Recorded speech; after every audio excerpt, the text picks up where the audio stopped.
सभी मित्रों को हमारा एक बार फिर से नमस्कार। आज हम पढ़ने वाले हैं सामान्य विज्ञान का एक टॉपिक है, केमिस्ट्री से संबंधित है। H2O मीन्स जल के बारे में आज हम पढ़ेंगे पार्ट नंबर 1। मित्रों, जल का फार्मूला होता है H2O। जल एक यौगिक है जिसका अणु भार 18 होता है। अब अणु भार निकालते कैसे हैं, आइए हम चेक करते। देखिए, यहाँ देखिएगा H2O का, देखिए H2O एच का भार कितना होता है, 1 होता है, लेकिन यहाँ पे एच कितना है, 2। 2 गुणे 1।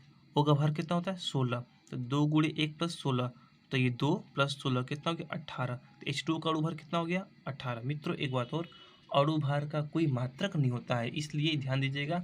कभी भी अणु भार के आगे कोई मात्रक आप मत लिखिएगा। ग्राम, मोल, ये सब कुछ नहीं होता है, बस अणु भार 18 का 18 ही होगा।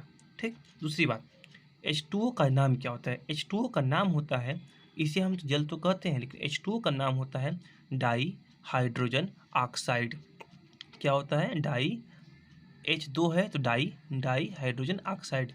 अगर हम H2O को उल्टा करते हैं तो क्या होता है, OH2। आपको बता दें, हाइड्रोजन जो होता है वो ऑक्साइड भी है, सॉरी, जल जो होता है वो ऑक्साइड भी है, जल जो होता है वो हाइड्राइड भी है। इसका एक नाम और क्या बनेगा, आप शायद नहीं जानते होंगे इस बात को, ऑक्सीजन डाई हाइड्राइड। ये शायद आपके लिए नया होगा। अब हम पढ़ते हैं जल के बारे में। मित्रों, जल एक यौगिक है जिसका अणु भार कितना होता है, 18। जल में हाइड्रोजन तथा ऑक्सीजन का भारानुपात, भारानुपात का मतलब क्या होता है, अब यहाँ देख समझिएगा मेरी बात को।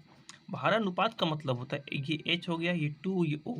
देखिए H कितना है, 2 है ना, H का भार कितना होता है, 1 होता है, तो 2 गुणे 1 संबंधे। O का भार कितना होता है, 16।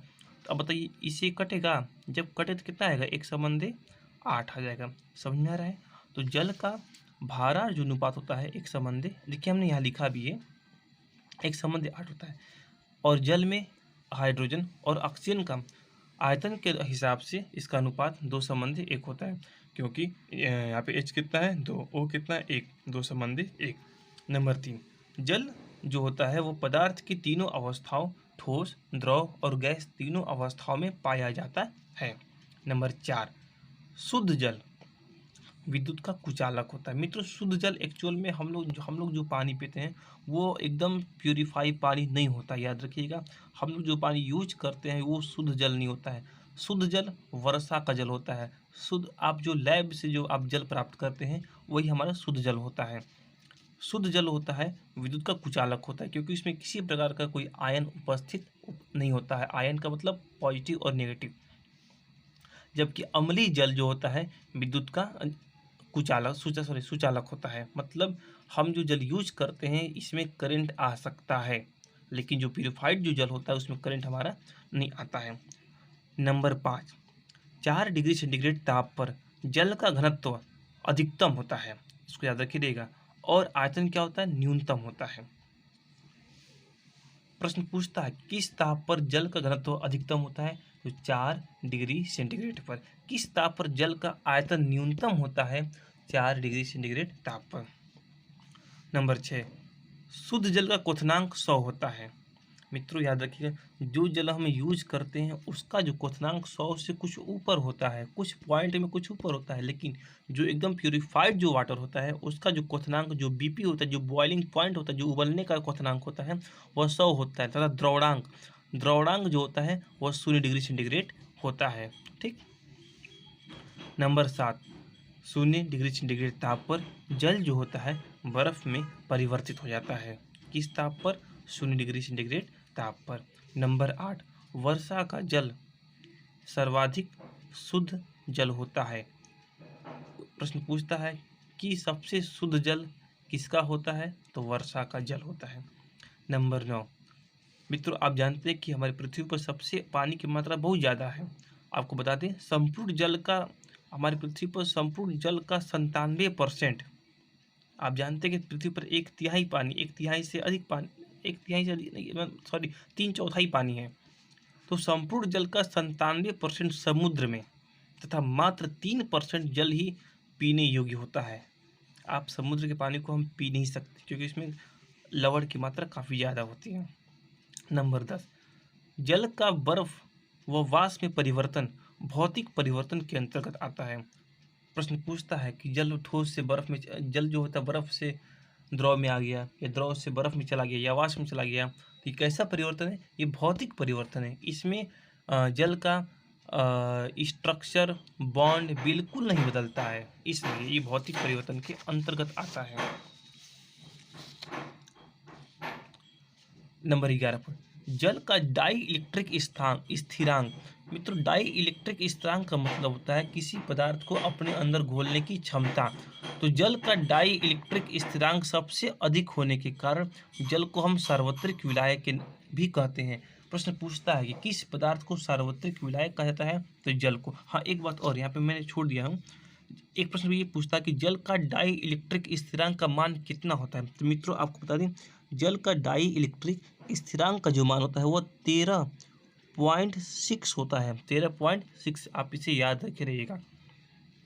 नंबर 12, अब हम पढ़ते हैं जल के प्रकार के बारे में। मित्रों, जल दो प्रकार का होता है, एक होता है मृदु जल और एक होता है कठोर जल। थोड़ा एक हाथ से मोबाइल पकड़े, थोड़ा समस्या हो रहा है बोलने में, थोड़ा सा गला भी आज साफ नहीं है।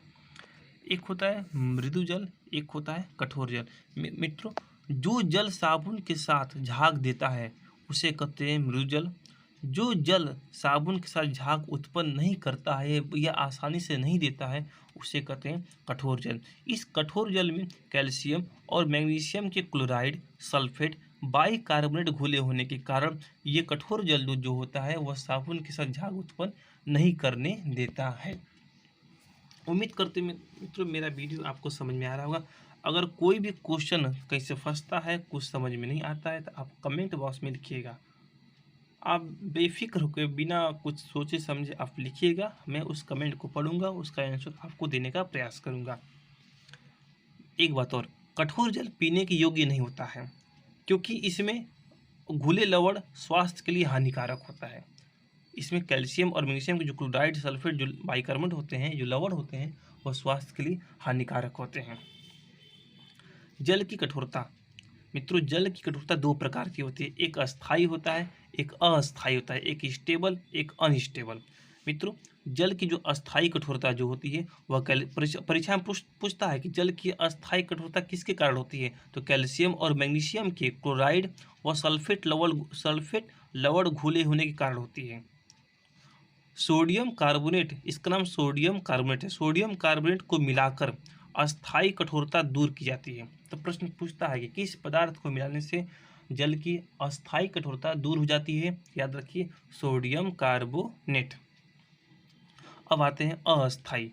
मित्रों, कैल्शियम व मैग्नीशियम के बाइकार्बोनेट लवण घुले होने के कारण ये अस्थायी कठोरता होती है। यहाँ पर क्लोराइड, सल्फेट था, यहाँ पर बाइकार्बोनेट होता है। और जल को उबालकर अस्थायी कठोरता दूर की जाती है। प्रश्न पूछता है कि जल की अस्थायी कठोरता कैसे दूर की जाती है? तो जल को उबालकर। नोट में लिखिए मित्रों, जल में सोडियम कार्बोनेट डालकर उबालने से अस्थायी और अस्थायी दोनों प्रकार की कठोरता समाप्त हो जाती है। आज बार इतना ही पढ़ेंगे मित्रों। ये हमारा पार्ट नंबर 1 था, याद रखिएगा, ये पार्ट नंबर 1 था।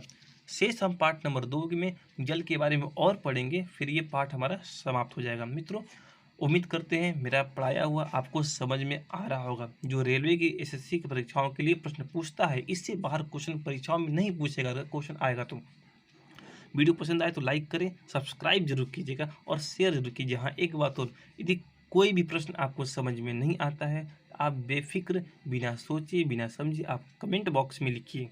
हम उस कमेंट को पढ़कर उस प्रश्न का जवाब देने का प्रयास करेंगे। थैंक यू, धन्यवाद।